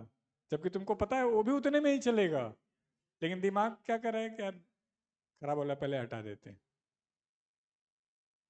तो सभी लोग ऐसे ही सोचते हैं। तो मार्केट में कौन सा बचता है? पुराना वाला, खराब वाला। और घरों में कौन सा चला जाता है? Good money. तो ध्यान से देखो क्या हुआ यहाँ पर। यहाँ पर बुरी मुद्रा ने bad money drives out good money.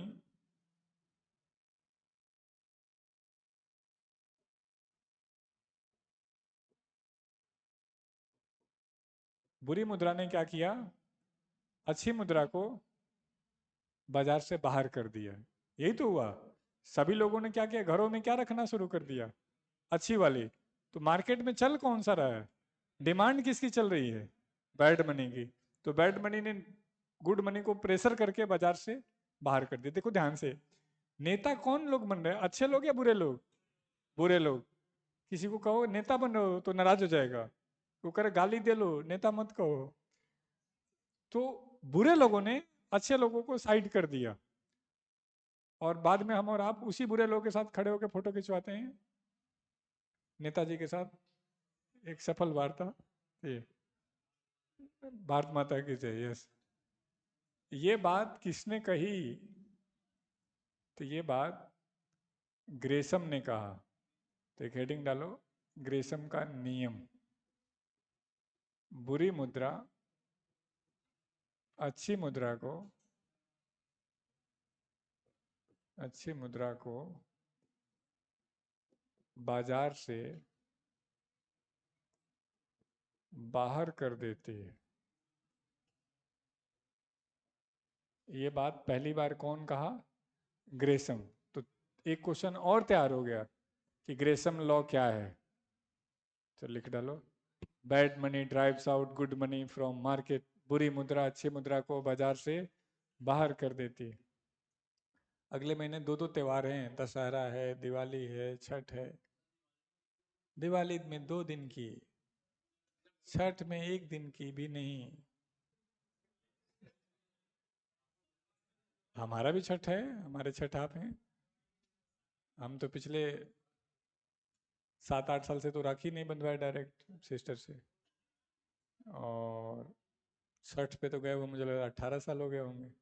हर साल सोचता हूँ इस बार जाऊँगा, इस बार जाऊँगा। इस बार भी नहीं जा पाऊंगा, इस बार मेंस है हमारे बच्चों का। कितने दिन? 2 दिन दिवाली का, 1 दिन दशहरा का, और छठ का कोई छुट्टी नहीं होगा, प्रसाद बंटवाया जाएगा। कौन कौन छठ में से जाएगा? 3 4 5, ठीक है, 6 7। छठ में 6 लोग जा रहे हैं, 8। दीपावली पे 1-2 दिन के लिए। अरे यहीं पटाखा वटाखा मंगाते हैं यार, क्यों टेंशन ले रहे हो? बढ़िया। घर वाले, घर में तो उतना आटा भी नहीं, यहाँ तो बहुत आता है। फोड़ो जितना फोड़ना है। मीनिंग क्या है? मैंने इनडायरेक्ट वे में आपको मैसेज कर दिया है कि छुट्टी ज्यादा नहीं दूंगा। दशहरा में, दशहरा वाले दिन यही रावण बनाते हैं, आप ही में से कोई राम बनता है, कोई सीता बनना चाहे तो बन सकता है। और जलाते हैं, बढ़िया खाते पीते हैं। दशहरे का छुट्टी नहीं, एक दिन तो रहता है। कुछ बच्चे जाते हैं सोनीपत देखने के रावण कैसा होता है हरियाणा का। और दिवाली में 2 दिन का रखते हैं, छोटी दिवाली बड़ी दिवाली। छठ में नहीं रखते हैं। आसपास में कहीं छठ पूजा होता है तो वहाँ जिन बच्चों को पूजना होता है वो चले जाते हैं, पूछ के आ जाते हैं। क्यों? टोटल बुलाते ही 6 7 8 महीने के लिए, उसमें 6 दिन 8 दिन की छुट्टी देने लगे तो मज़ा नहीं आएगा। ठीक है, तो अपना कोई टिकट वकट कराना होगा तो अपने रिस्क पे कराना, हमारी तरफ से कोई छुट्टी नहीं है, पहले बता रहे हैं। हाँ, अक्टूबर से 3 नवंबर तक छुट्टी रहेगा, तो 30 अक्टूबर से बोला होगा। तो बात तो देख लो, जोड़ के बात तो वही पड़ी। 1 2 3। तो आपको तो बस छू के आना होगा, गए उतरे रेलवे पे, महसूस किया कि स्टेशन अपना ही है। हाँ, फिर आ गए। खैर, पहला पॉइंट, बैड मनी समझ गए, गुड मनी समझ गए, ग्रेसम ने क्या कहा ये समझ गए।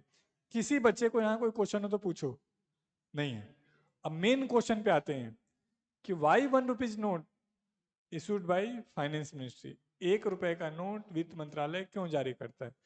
तो अभी आज देखो आपको कुछ दिखाते हैं। आपने पूरे जीवन नोट का यूज किया, लेकिन नोट को ध्यान से नहीं देखा आपने। आज आपको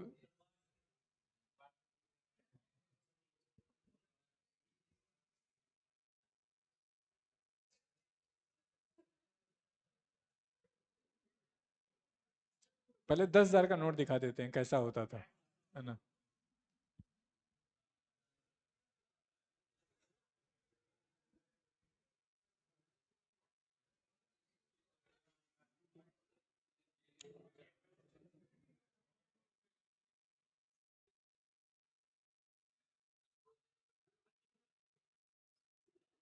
देखो ये हमारा 10,000 का नोट हुआ करता था, अशोक स्तंभ हुआ करता था।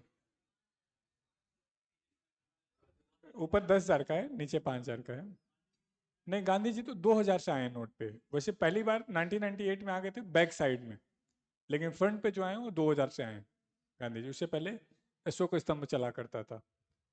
तो ये 500 और 5,000 और 10,000 का नोट आपने देख लिया, 1,000 का तो देखा ही था, कोई दिक्कत ही नहीं।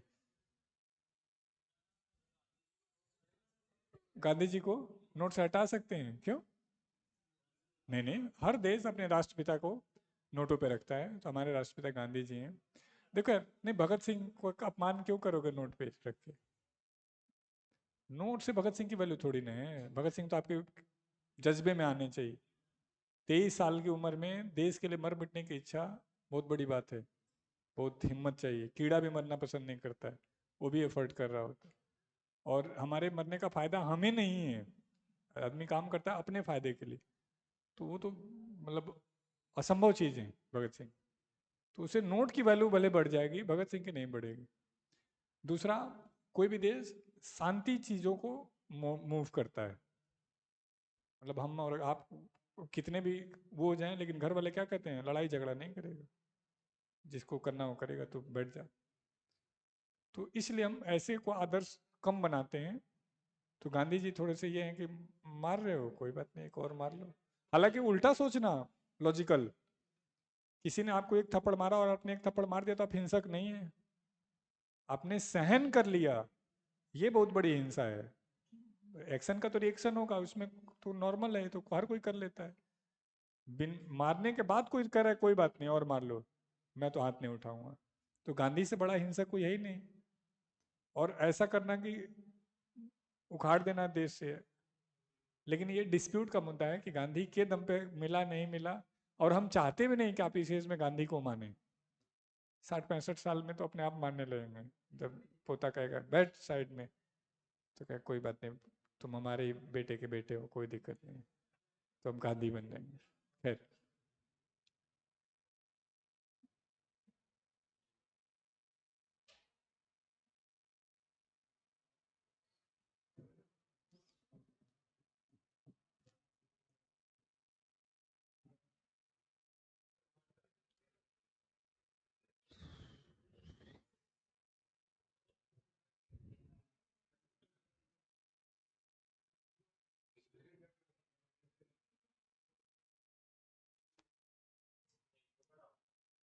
यहाँ से बढ़ना मुश्किल है।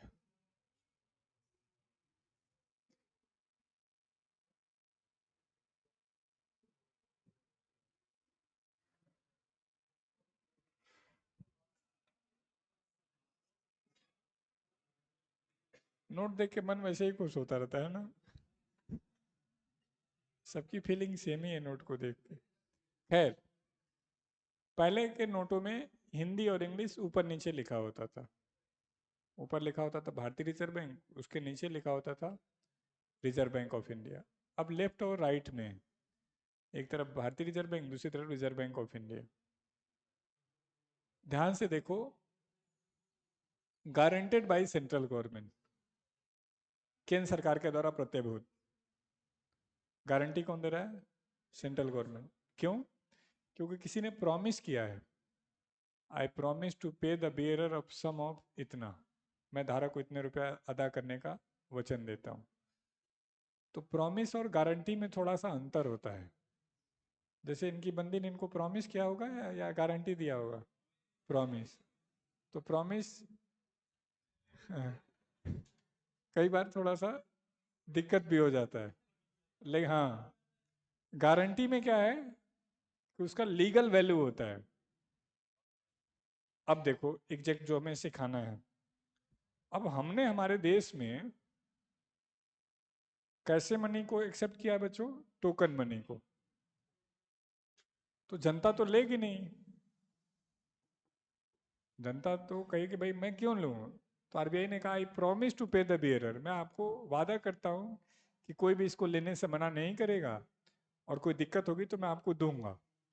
हमने कहा आपकी औकात कहाँ है? आपके पास तो सिर्फ 200 करोड़ है और आपने छाप दिया लगभग 20 लाख करोड़। तो इन्होंने कहा कि नहीं नहीं, हम जो भी गारंटी दे रहे हैं वो भारत सरकार के बिहाफ पर दे रहे हैं। हमने कहा इनके पास तो खुद ही नहीं है, ये कहाँ से गारंटी देंगे? इन्होंने कहा कि नहीं नहीं हमारे पास है। तो इनको गारंटी देने के लिए गवर्नमेंट ऑफ इंडिया ने क्या किया? 1 रुपए का नोट अपने पास रखा। यानी कहने का मतलब क्या है, 1 रुपए के बिहाफ पर वो गारंटी दे रहे हैं। देखो दो तरीके हो सकते थे। एक तो एक बड़ा सा नोट छापती आरबीआई, 20 लाख डॉलर, 20 लाख करोड़ का, या भारत सरकार, और आरबीआई कहते थे ठीक है 20 लाख करोड़ तक छाप लो, 20 लाख करोड़ तक की हम गारंटी दे रहे हैं। जिस दिन आरबीआई 20 लाख करोड़ छाप लेते, फिर उनको फिर एक नया नोट छापना पड़ता बड़ा, गारंटी देने के लिए। तो हमने क्या तरीका अपनाया? एक छोटी करेंसी छाप ली और कहा कि देखो हम गारंटी दे रहे हैं, हम इस बात का वादा कर रहे हैं। तो एक पॉइंट लिखो, शायद समझ में नहीं आएगा लेकिन दूसरा एग्जाम्पल दूंगा तो समझ में आ जाएगा। नोट ऑफ 1 रुपीज, 1 रुपए का note,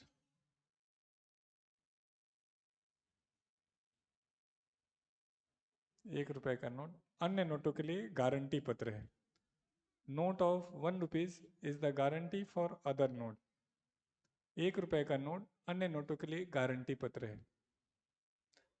other note, note of 1 rupees is the guarantee for other note. 1 रुपए का नोट अन्य नोटों के लिए गारंटी पत्र है। सो इसी कारण, इसी कारण इट इज इशूड बाय, इसी कारण इसे वित्त मंत्रालय के द्वारा जारी किया जाता है। इशूड बाय फाइनेंस मिनिस्ट्री, वित्त मंत्रालय के द्वारा जारी किया जाता है। इशूड बाय फाइनेंस मिनिस्ट्री, वित्त मंत्रालय के द्वारा जारी किया जाता है। वित्त मंत्रालय के द्वारा जारी किया जाता है। आप समझो इस बात को कि भारत सरकार कोई काम करेंगे तो उनको गारंटी देने की जरूरत नहीं है, लेकिन भारत सरकार किसी रिस्पॉन्सिबल एजेंसी को देंगे काम तो गारंटी देना पड़ेगा। मतलब आप 1 रुपए के नोट को ध्यान से देखिए, और क्या 1 रुपए के नोट पर कहीं भी प्रॉमिस या गारंटी है? नहीं है। क्या सिक्कों पे कहीं प्रॉमिस या गारंटी है? नहीं। तो भारत सरकार कुछ भी करेंगे तो उसमें गारंटी या प्रॉमिस देने की जरूरत नहीं है। लेकिन चूंकि भारत सरकार ने किसी और को दी है जिम्मेदारी, तो इसलिए वहां पर गारंटी या प्रॉमिस है। अब पहला पॉइंट तो हुआ कि चलो जी मान लिया 1 रुपए के बिहार पे गारंटी दे रहे हैं, लेकिन इसका मतलब क्या है ये नहीं मान पा रहे हैं। तो चलो एक एग्जाम्पल समझते हैं। हाँ आप कुछ पूछ रहे हैं? कितने का? 2 रुपए का नोट आरबीआई बनाती है? तो जवाब है कि हाँ, 2 से 500 का आरबीआई बनाती है। हाँ,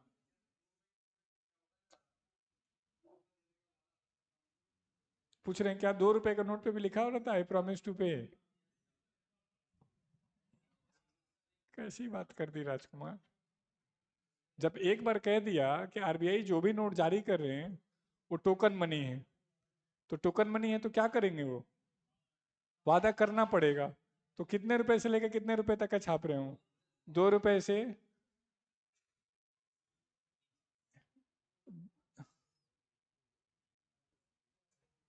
देख, guaranteed by central government, I promise to pay the bearer. तो जितना आरबीआई छापेंगे उसमें तो देना ही पड़ेगा। हाँ, मैं कहता कि 1 रुपए से गारंटी कैसे दे रहे, ये नहीं समझ में आ रहा है ना? आपको आ रहा है ये बात समझ? नहीं आ रहा है, ठीक। घर है आपके पास? कैसे पता कि आपका है? हैं? रजिस्ट्री है, ये कह रहे हैं मेरा है, तो कैसे प्रूफ करोगे कि आपका है? पेपरों पे, उस पेपर पे कितने रुपए का स्टाम्प लगा हुआ है? 10 रुपए का। 10 रुपए का स्टाम्प लगा के इनका 10 करोड़ का घर हम ये कह दे रहे हैं कि मेरा है। अब मैं 1 रुपए से करोड़ों का गारंटी दे रहा हूं तो नहीं मान रही। मतलब क्या हुआ? यदि गवर्नमेंट ने लिख के दे दिया इनको कि भाई आप इसके मालिक हो, तो दुनिया की कोई शक्ति ये साबित नहीं कर सकती कि ये मालिक नहीं है। क्यों? क्योंकि वहां भारत सरकार का स्टैंप लगा है। भारत सरकार ने प्रूफ किया है कि यस, यू आर ऑनर। वही मैं कहना चाह रहा हूं कि इस 1 रुपए के भी यहाँ पर सरकार ने कहा कि हाँ, हम गारंटी देते हैं, यदि आरबीआई को कोई दिक्कत होगी तो हम आपको आपके पैसे देंगे, दिलवाएंगे, आपको घबराने की जरूरत नहीं। उसी जो इनके पास डॉक्यूमेंट हो सकता है मैं फोटोकॉपी करवाऊं तो 10 रुपए में भी ना, उससे कम में भी हो जाए, लेकिन फिर भी उससे ये मालिक हैं। तो एक सांकेतिक तरीके हैं ये साबित करने के कि हाँ, मालिक यही है, हाँ, गारंटी हम ही दे रहे हैं। अब तो मोटा मोटी समझ पाए होंगे। तो अभी हमने सिर्फ एक पॉइंट सिखाया आपको कि नोट कैसे जारी होते हैं और नोट कौन जारी करता है। अब अगली क्लास में हम सीखेंगे कि नोट कहाँ कहाँ बनते हैं, सिक्के कहाँ कहाँ बनते हैं, किस नोट पर क्या बना हुआ है। मतलब आधे घंटे और नोट वाले पॉइंट पर हम डिस्कस करेंगे। और शाम को आज आपका इंग्लिश है, मैथ है? मैथ। अभी इंग्लिश मैथ पे ही फोकस कर रहे हैं। सैटरडे से जिस सब्जेक्ट की क्लास रहेगी वही शाम को फोकस रहेगा। यदि उसमें समय बचेगा तो फिर 1-1.5 घंटे मैथ इंग्लिश पे हम ज़्यादा फोकस। आप यकीन मानो अगले 15 दिन में हम सबके नंबर टेस्ट में बढ़ा चुके होंगे। आप में से कई बच्चों को मैं लैपटॉप छुड़वाना चाहता था, लेकिन मेरे पास कोई शक्ति ही नहीं मिल रही थी कि कैसे छुड़वाऊँ कैसे छुड़वाऊँ। अचानक एक शक्ति आ गई कि लैपटॉप, अब जैसे भी किसी को धमका के आया, मैं कहा जी मैं बैकलॉग पूरा करूँगा। मैं बैकलॉग करेगा जो करेगा वही करेगा। पूरा 1.5 पन्ने का बना के लाया कि मेरा ये टाइम टेबल है, मेरा ये। मैं मूर्ख आदमी, हो सकता है क्लास में बैठे तेरे बैच का ये इतना टाइम तो प्लानिंग में कर लगा लेना, प्लानिंग की जिम्मेदारी हम पे छोड़ दो। हमारे पास है एक्सपीरियंस कैसे पढ़ाना है क्या पढ़ाना है, थोड़ा सा भरोसा रखो। तो आपने जितना लैपटॉप देखना है 12:30 के बाद देखिए, दिन में देखिए जब हम क्लास कर रहे हो और अपना कर रहे हो। लेकिन 15-20 दिन में मजा आ जाएगा और आप फिल्टर भी हो जाएंगे बहुत तेजी से। अब नहीं चलेगा कि वहां बैठ के पैर पे पैर रख के और अच्छे चेयर पे बैठे रहेंगे। हम तो अब आगे सोच रहे हैं कि आगे जब बनाएंगे अगला कैंपस तो लाइब्रेरी ही बनाएंगे 1,000 बच्चों का एक साथ। ये पार्टीशन वाला रहेगा ही नहीं रहेगा, और वहीं बीच में बैठेंगे ऊपर स्टेज करके और देखते रहेंगे कौन क्या कर रहा है। ओपन लाइब्रेरी कंट्रोल हो जाएगा, पॉसिबल है। ठीक है, ब्रेक करिए। अभी क्या है अगली क्लास? वो क्या है? वो कब नहीं, स्टैटिक है। स्टैटिक है, नहीं वो ठीक कर लीजिएगा, स्टैटिक है। ठीक है, थैंक यू।